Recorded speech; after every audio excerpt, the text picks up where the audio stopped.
से शुरुआत करते हुए बताते चले कि ओएमआर सीट घोटाले पर सीएम भजनलाल का बड़ा बयान सामने आया है। उन्होंने कहा कि मामले को लेकर कांग्रेस पर निशाना साधा है। कहा कि कांग्रेस ने ओएमआर सीट में घोटाला किया। ओएमआर सीट घोटाले में बीजेपी ने एक्शन लिया। घोटाला करने वालों को छोड़ेंगे नहीं। 2019 की परीक्षा में ओएमआर सीट घोटाला हुआ है। सरकार आरोपियों को पकड़ने का काम कर रही है। हमारी सरकार किसी को छोड़ने वाली नहीं है। आरोपियों को पकड़कर जेलों में भेजा जा रहा है। किसी घुसपैठियों की राजस्थान में जगह नहीं। कांग्रेस ने हमेशा तुष्टीकरण और भ्रष्टाचार की राजनीति की। अशांति फैलाने वालों को किसी कीमत में बख्शा नहीं जाएगा। तो सिरोही के दौरे पर मुख्यमंत्री भजनलाल शर्मा है, जहां पर उन्होंने बड़ी बात कही है। ओएमआर सीट को लेकर कांग्रेस पर सीधा निशाना साधा है। आपको सुनाते हैं सीएम ने क्या कुछ कहा है।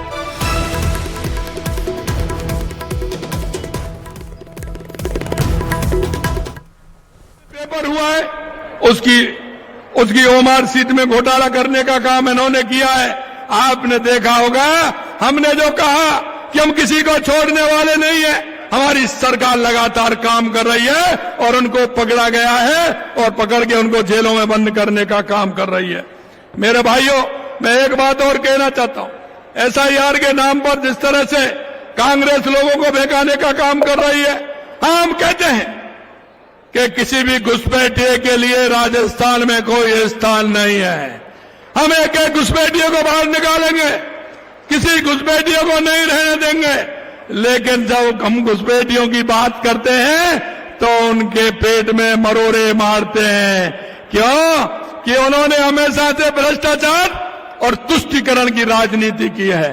अरे साहब, ये कांग्रेस हमेशा भ्रष्टाचार और तुष्टीकरण के आधार पर चली है, अब ये नहीं चलेगा। अरे ये प्रदेश चलेगा तो कानून से चलेगा। अशांति करने वाले को किसी भी कीमत पर नहीं बख्शा जाएगा, ये भी हम कहना चाहते हैं। ज्यादा जानकारी के साथ संवाददाता प्रतीक इस खबर पर जुड़े हुए हैं। प्रतीक, ओएमआर सीट को लेकर सीधे कांग्रेस पर निशाना सीएम का, क्या कुछ जानकारी? जी बिल्कुल, देखा जाए तो सिरोही में जनसभा को संबोधित कर रहे थे राजस्थान के मुख्यमंत्री भजनलाल शर्मा। और जनसभा में संबोधित करते हुए भजनलाल शर्मा ने 2019 में हुए ओएमआर सीट घोटाले को लेकर जो है पूर्व सीएम अशोक गहलोत पर जो है तंज कसा है और बताया कि जिस प्रकार जो इस फर्जीवाड़े को लेकर ओएमआर सीट में घोटाला किया था, उसको वर्तमान में बीजेपी ने एक्शन लेते हुए तुरंत प्रभाव से कार्रवाई की और इसकी जांच जो है बता दें कि उन्होंने बातों ही बातों में बोला है कि आपके घर तक पहुंची है और आपके जो ओएसडी थे वो भी इसकी गिरफ्त में आ चुके हैं। जो सीधे तौर से, साफ तौर से ये आरोप जो है और राजनीतिक गलियारों में चर्चा का विषय बना हुआ है कि अगर पेपर लीक और ओएमआर सीट का जो घोटाला जो था पूर्व सरकार में जो हुए थे, उसकी जांच में कोई ना कोई एविडेंस है जिसको लेकर जो अभी जांच की जा रही है और इसको लेकर जो है अब आने वाले क्या खुलासे होंगे सरकार के द्वारा, वह तो आने वाले समय बता पाएगा। लेकिन ओएमआर सीट के मामले में बहुत बड़ा बयान जो है सीएम भजनलाल ने दिया है, जिसको लेकर जो है विपक्ष की भूमिका निभाने वाले अशोक गहलोत में अभी जो है को लेकर जो है कटघरे में खड़ा कर दिया, सवालों के कटघरे में। ठीक है प्रतीक, बहुत शुक्रिया। चलिए, दौसा से भी बड़ी खबर है। कैबिनेट मंत्री किरोड़ी लाल का कांग्रेस पर सीधे हमला। दरअसल ओएमआर मामले को लेकर कांग्रेस पर निशाना साधा है। मैंने एसओजी को ओएमआर शीट उपलब्ध कराई थी। हमारी सरकार पूरे मामले में कार्रवाई कर रही है। फर्जी तरीके से कई आरएएस बने हैं। कांग्रेस के 2 से 3 नेता, आरपीएस के चेयरमैन, सदस्य और गोपनीय शाखा के कार्मिकों ने ये माफिया तैयार कर लिया था। वहीं कांग्रेस की सरकार के दौरान डोटासरा के 6 रिश्तेदार भी आरएएस बन गए थे। तो ओएमआर सीट को लेकर किरोड़ी लाल मीणा का भी कांग्रेस पर पलटवार।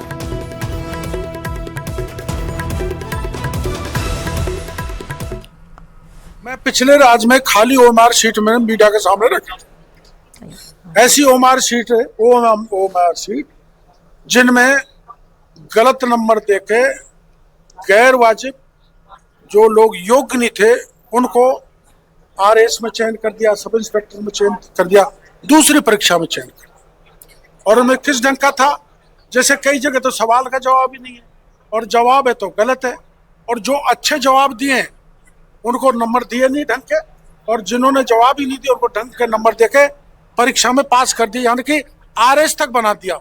वो ओएमआर सीट मैंने मीडिया के सामने रखी थी, आपको ध्यान आ रहा होगा, पूरे जयपुर में रखा था मैंने, और वो 3 बार मैंने मीडिया में जानकारी दी थी लेकिन तत्समय सरकार ने कोई कार्रवाई नहीं की। अब हमारा राज आने के बाद भी मैं वो ओएमआर शीट जो गड़बड़ थी, आरएस की 1 दर्जन से ज्यादा ओएमआर शीट लेकर मैं एसओजी गया था मेरे राज में प्रोटोकॉल तोड़ के, और मैं एसओजी को जानकारी दे के आया था कि इसमें जांच करो, कार्रवाई करो। नकली और फर्जी आरएस भी भर्ती पा गए, तो उस ओएमआर शीट में हमारी सरकार कार्रवाई करेगी। करौली के अंबेडकर सर्किल पर करप्शन की उस इमारत को जमींदोज किया जा रहा है जो तथाकथित सट्टा किंग, नव संवत्सर बाइक रैली पर पथराव और करौली दंगों के मुख्य साजिशकर्ता अमीनुद्दीन खान ने अवैध तरीके से बनाया था। देखिए रिपोर्ट।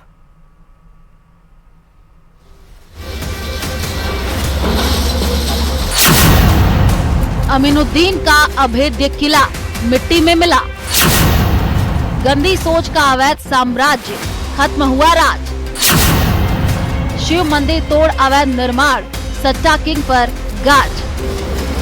ये तस्वीरें करप्शन की इमारत की हैं, अमीनुद्दीन खान के उस अवैध साम्राज्य की हैं जो मिट्टी में मिल चुका है। ये एक अवैध निर्माण पर बुलडोजर नहीं चल रहा, ये अमीनुद्दीन के घमंड को कुचला जा रहा है। अर्थ मूवर, बैकहो लोडर, जेसीबी और हैमर की मदद से अवैध हिस्सों को ध्वस्त किया जा रहा है, जबकि भवन की अधिक ऊंचाई के कारण जिला प्रशासन की ओर से मिट्टी डलवाकर बैकहो लोडर के जरिए से रैंप तैयार किया गया, जिससे मशीनें ऊपरी हिस्सों तक पहुंच सके और सुरक्षित तरीके से तोड़फोड़ की जा सके। ऑनलाइन गेमिंग सट्टे के मामले में गिरफ्तार आरोपी अमीनुद्दीन खान के इस व्यावसायिक भवन पर लगातार तीसरे दिन कार्रवाई जारी है। आप पीछे तस्वीरों में देख सकते हैं, अर्थ मूवर की मदद से इस भवन को तोड़ने का कार्यक्रम अभी लगातार चल रहा है। इस अर्थ मूवर को पहुंच सुनिश्चित करने के लिए मिट्टी डालकर रैंप बनाई गई है ताकि अधिक ऊंचाई तक ये अर्थ मूवर पहुंच सके और जल्द से जल्द इस भवन के अवैध हिस्सों को ध्वस्त किया जा सके। जिन गलियों में अमीनुद्दीन खान कभी अपने सल्तनत चलाता था, उन गलियों में आज सन्नाटा पसरा है। दरअसल आरोप है कि अमीनुद्दीन ने एक शिव मंदिर को तोड़कर व्यावसायिक भवन का निर्माण किया, साथ ही फर्जी पट्टे जारी कर नियमों की अनदेखी की गई। इस फर्जी पट्टा प्रकरण के चलते आरोपी की मां और करौली की पूर्व नगर परिषद सभापति रशीदा खातून को सभापति पद से निलंबित किया गया था, जबकि अमीनुद्दीन खान पर हत्या, लूट और रंगदारी जैसे कई गंभीर आपराधिक मामले दर्ज है। 2 अप्रैल 2022 को करौली में हुई हिंसा और दंगों का मास्टरमाइंड माना गया है। दिसंबर 2025 में ऑनलाइन गेमिंग और सट्टेबाजी के मामले में गिरफ्तार किया गया और अब उसके अवैध निर्माण को मिट्टी में मिलाया जा रहा है। शांति और कानून व्यवस्था बनाए रखने के लिए जिले में करीब 500 पुलिस जवान तैनात किए गए हैं। पूरे क्षेत्र पर प्रशासन की पैनी नजर बनी हुई है। इस मार्ग पर होने वाले आवागमन को भी बंद किया गया है ताकि किसी भी प्रकार की जनहानि को होने से रोका जा सके।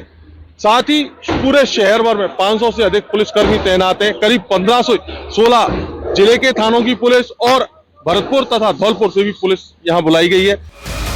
ये कार्रवाई सिर्फ एक इमारत गिरने की कहानी नहीं, बल्कि प्रशासन का साफ संदेश है।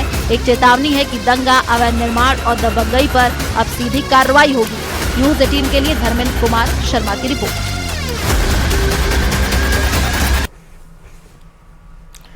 चलिए, इस बीच अजमेर से बड़ी खबर सामने आ रही है, जहां एमडीएस विश्वविद्यालय के विद्यार्थियों ने जमकर विरोध प्रदर्शन किया है। यूनिवर्सिटी प्रशासन पर भ्रष्टाचार के आरोप लगाए गए हैं, साथ ही ज्ञापन नहीं लेने पर राज्यपाल निवास कूच करने की चेतावनी दी गई है। आरोप यह भी लगाया गया कि स्टूडेंट के भविष्य के साथ यहां खिलवाड़ किया जा रहा था। एसडीएम यूनिवर्सिटी, एमडीएस यूनिवर्सिटी प्रशासन पर विद्यार्थियों को बैक देकर उनसे वसूली के आरोप यहां पर लगातार लगते रहे हैं। साथ ही स्टूडेंट से कॉपी चेक करने और खिलाड़ियों को मन माफिक टीम में सिलेक्शन करने के आरोप भी लगातार सामने आए हैं, जिसको लेकर छात्रों में आक्रोश देखने को मिला है। सैकड़ों की संख्या में छात्रों ने यूनिवर्सिटी के गेट पर विरोध प्रदर्शन किया है।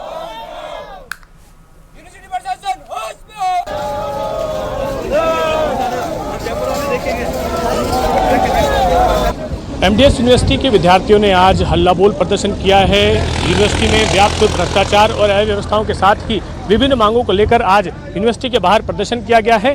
तमाम विद्यार्थी जो हैं यूनिवर्सिटी के खिलाफ प्रदर्शन करते हुए वीसी को हटाने की मांग कर रहे हैं। और यहाँ पर अगर उनकी सुनवाई नहीं होती तो वो फिर अजमेर के कलेक्ट्रेट जाने या फिर वीसी के यहाँ पर जाने के साथ ही जो है राज्यपाल के यहाँ पर जाने की मांग कर रहे हैं। तो यहाँ पर तमाम विद्यार्थी हैं, उनसे बातचीत करते हैं किस तरह की समस्या है और क्या ये प्रदर्शन है, क्यों कर रहे हैं, किन किन समस्याओं को लेकर प्रदर्शन कर रहे हैं। 90% बच्चों को एक ही सब्जेक्ट के अंदर टारगेट करके फेल करना ये दर्शाता है कि विश्वविद्यालय कितना अंधा है, इनको हराम के पैसे खाने की आदत है। इस प्रशासन को सिर्फ इतना सा निवेदन करते हैं इन सारे बच्चों को प्रमोटेड करें, अन्यथा उग्र आंदोलन इससे भी ज्यादा खूंखार होगा।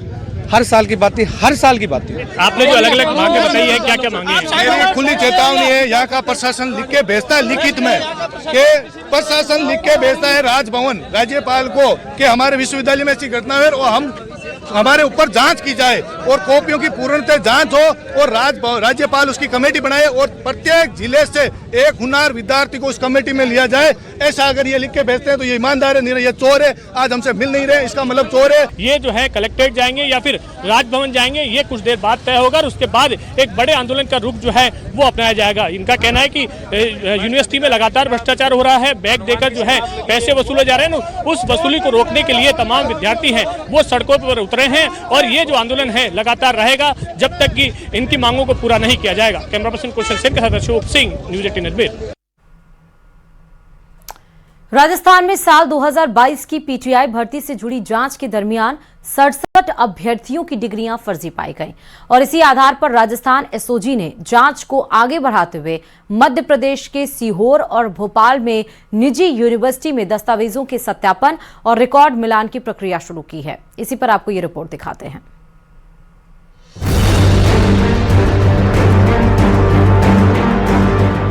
फर्जी डिग्री कांड, एसओजी का एक्शन।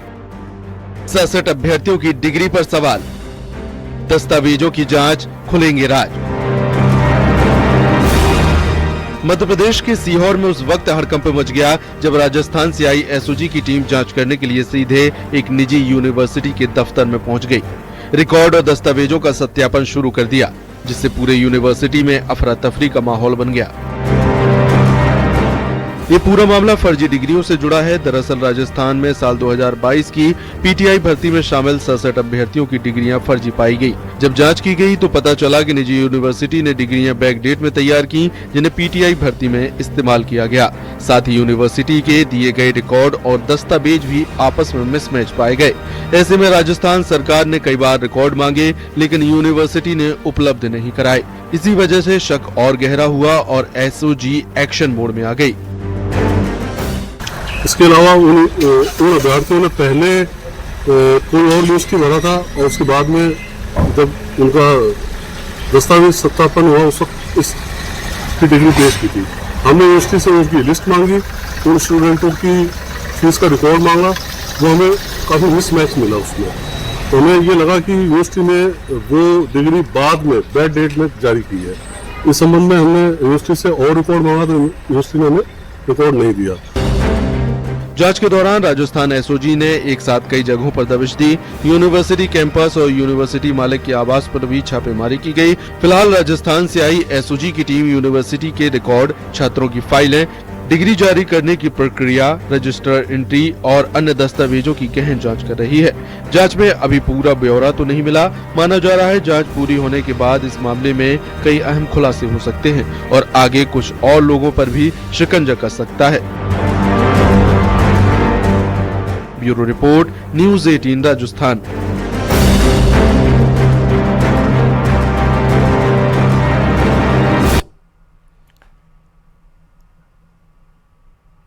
राजस्थान कर्मचारी चयन बोर्ड में पिछले 9 वर्षों से चल रहे नंबर बढ़ाने के फर्जीवाड़े का मामला जांच में सामने आया। यह घोटाला राजस्थान में सरकारी भर्तियों की पारदर्शिता पर सवाल उठाता है और कई युवाओं ने 2014 से 2025 तक की सभी भर्तियों की सीबीआई जांच की मांग की है। बोर्ड के वर्तमान अध्यक्ष मेजर जनरल आलोक राज के कार्यकाल में ऐसे फर्जीवाड़ों पर कैसे सख्ती बरती जा रही है, इस पर बात आलोक राजा ने क्या कहा है, आइए आपको सुनाते हैं। सब जानते हैं, अभी कुछ दिनों पहले राजस्थान कर्मचारी चयन बोर्ड के आईटी हेड श्री संजय माथुर जी को एसओजी ने अरेस्ट किया और इसी के साथ एक हमारे पुराने एम्प्लॉई प्रवीण गंगवाल जी, उनको भी एसओजी ने अरेस्ट किया। वो एक आईए थे ये जो प्रकरण था ये 2018 की भर्ती थी जो कि 2019 में की गई थी, उसमें हुआ था वुमेन सुपरवाइजर परीक्षा में, जिसमें ओएमआर के साथ छेड़छाड़ और उनके बदले करने का या उस पर फोटोशॉप करने का इल्ज़ाम है और अभी ये जांच के तहत है। एसओजी इसमें जांच कर रही है। जहाँ तक पारदर्शिता का सवाल है, चूँकि ये बहुत ही पुराना प्रकरण था, मगर उसके बावजूद ही चूँकि संजय माथुर जी हमारे साथ अभी भी हमारे साथ में थे कुछ दिनों तक, तो बहुत जाहिर सी बात है कि सभी को शक होगा, सभी को डर होगा। मगर मैं आपके माध्यम से बताना चाहूँगा कि इस विषय पर डरे नहीं। हमारा प्रयास है कि पिछले 2 साल से जितनी भी परीक्षाएं हमने कराई हैं 2024 जनवरी से लेकर अभी तक, उसके अंदर हमने पूरा इंश्योर किया है कि उनकी पारदर्शिता बनी रहे, शुचिता बनी रहे, सारे परीक्षाएं बहुत साफ सुथरे तरीके से हों। हमारी पूरी मॉनिटरिंग रही है, हर एक परीक्षा के ऊपर हमारी मॉनिटरिंग रही है। हमने इंश्योर किया है कि किसी प्रकार की गड़बड़ ना हो। हनुमानगढ़ जिले में एसआईआर प्रक्रिया को लेकर बड़ा विवाद सामने आया है। जांडावाली गांव के ग्रामीणों ने जिंदा लोगों के वोट काटे जाने का आरोप लगाते हुए आज जिला कलेक्ट्रेट पर जोरदार प्रदर्शन किया। प्रदर्शन में माकपा और कांग्रेस कार्यकर्ता भी शामिल रहे। ग्रामीणों का कहना है कि साजिश के तहत मतदाता सूची से जिंदा लोगों के नाम हटाए गए हैं। वहीं प्रशासन ने आरोपों को नकारते हुए आपत्तियों की निष्पक्ष सुनवाई का भरोसा दिलाया है। एसडीएम हनुमानगढ़ मांगीलाल सुधार ने कहा कि किसी भी जिंदा व्यक्ति का नाम वोटर लिस्ट से नहीं काटा जाएगा।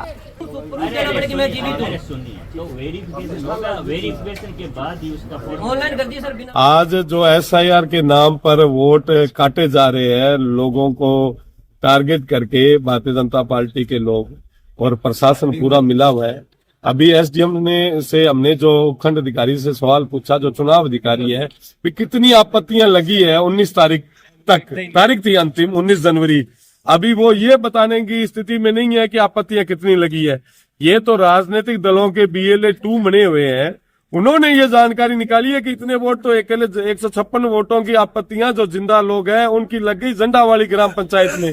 फॉर्म ऑनलाइन हो गए हैं या ऑनलाइन हो रहे हैं, तो ऐसा नहीं है कि फॉर्म भर दिया है किसी व्यक्ति ने और उसका नाम कट जाएगा। बिल्कुल, अगर वो पात्र है तो उसको विधिवत पहले उसको सुना जाएगा। अगर वो पात्र है तो उसको मतदाता सूची में रखाएगा। किसी का भी गलत तरीके से नाम मतदाता सूची से नहीं काटना।